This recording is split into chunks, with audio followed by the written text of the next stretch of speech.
யார் நேயர்களுக்கு வணக்கம். இந்த வீடியோவில் நம்ம எதை பற்றி பார்க்க போகிறோம்னா, தமிழ் சினிமாவில் 2023ஆம் ஆண்டு வெளிவந்த மிக சிறந்த 10 திரைப்படங்களை பற்றி தான் இந்த வீடியோவில் பார்க்க போகிறோம். ரொம்ப வரிசையில் 10வது இடம் பிடிச்சிருக்க படம் குட் நைட். அறிமுக இயக்குனர் வினய் சந்திரசேகர் இயக்கத்தில் ஜெய்பி மணிகன் நடிப்பில் வெளிவந்த திரைப்படம் தான் குட் நைட். குரட்டை அடிப்படையாக வச்சு ஒரு வித்தியாசமான கதைகளத்தோடு வெளிவந்த இந்த திரைப்படம் மக்களிடையே அமோக வரவேற்பு பெற்றுச்சு. அடுத்ததாக 9வது இடத்துல டாடா. கணேஷ் பாபு இயக்கத்தில் கவி நடிப்பில் வெளிவந்த இந்த திரைப்படம் சிங்கிள் ஃபாதர் கதைகளத்தோடு வெளியாகி மிகப்பெரிய வெற்றியை பெற்றுச்சு. 8வதாக யாத்திசை. தரணி ராசேந்திரன் இயக்கத்தில் வெளிவந்த இந்த திரைப்படம் பாண்டிய மன்னரின் வரலாற்றை பேசிச்சு. கூடுதல் சிறப்பு என்னன்னா, இந்த படத்தில் பணியாற்றிய அனைவருமே புதுமுகங்கள். 7வது இடத்துல போர் தொழில். வழக்கமான கிரைம் த்ரில்லர் தான் என்றாலும் பல சுவாரஸ்யமான காட்சிகளோடு வெளியாகி மிகப்பெரிய வெற்றி பெற்றுச்சு. சரத்குமார் அசோக் செல்வன் கதாபாத்திரம் இந்த படத்துக்கு கூடுதல் பலனே சொல்லலாம். அடுத்ததாக 6வது இடத்துல கழுவேர்த்தி மூர்க்கன்.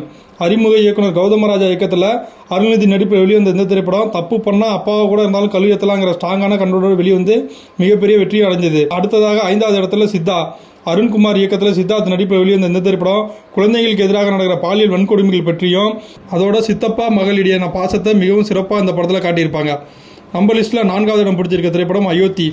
மந்திரகுமார் இயக்கத்தில் சசிகுமார் நடிப்பில் வெளிவந்த இந்த திரைப்படம் ஒரே நாளில் நடக்கிற மாதிரி கதையம்சத்தோடு வெளிவந்து மிகப்பெரிய வெற்றியை அடைஞ்சது. நம்ம லிஸ்ட்டில் 3வது இடம் பிடிச்சிருக்க திரைப்படம் ஜிகிர்தண்டா XXX. கார்த்திக் சுப்ராஜ் இயக்கத்தில் லாரன்ஸ் மற்றும் எஸ் சூர்யா நடிப்பில் வெளியான இந்த திரைப்படம் பழங்குடியினர் வாழ்வியலும் அதனை சுற்றி நடக்கிற அரசியலையும் மிகவும் சிறப்பாக அந்த படத்தில் காட்டியிருப்பாங்க. நம்ம லிஸ்ட்டில் அடுத்ததாக 2வது இடம் பிடிச்சிருக்க திரைப்படம் விடுதலை. வெற்றிமாறன் இயக்கத்தில் சூரி கதாநாயகன் நடித்து வெளிவந்த இந்த திரைப்படம் தமிழ் தேசிய அரசியலையும் ஆச்சாத்தி கொடூரத்தையும் தோலுரிச்சி காட்டினதுன்னு சொல்லலாம். நம்ம லிஸ்ட்டில் முதல் இடம் பிடிச்சிருக்க திரைப்படம் மாமன்னன். மாரி செல்வராஜ் இயக்கத்தில் உதயநிதி ஸ்டாலின், வடிவேலு, ஃபகத் பாசில் நடிப்பில் வெளிவந்த இந்த திரைப்படம் தீண்டாமைக்கு எதிராக மிகப்பெரிய அரசியலை பேசின படம்னு இதை சொல்லலாம். படம் வெளியான பிறகு பல அரசியல் தலைவர்களை ஆட்டமாட செய்தது இந்த திரைப்படம். இந்த படம் தமிழ் சினிமா இருக்கும் வரை எப்போதும் பேசு பொருளாகவே இருக்கும் என்பதில் மாற்று கருத்து இல்லை. இதுதான் எங்களோட டாப் 10 சிறந்த படங்கள் 2023. மேலும் இது போல பல வீடியோக்களை பார்ப்பதற்கு நமது சேனலை மறக்காமல் சப்ஸ்கிரைப் செய்து கொள்ளுங்கள்.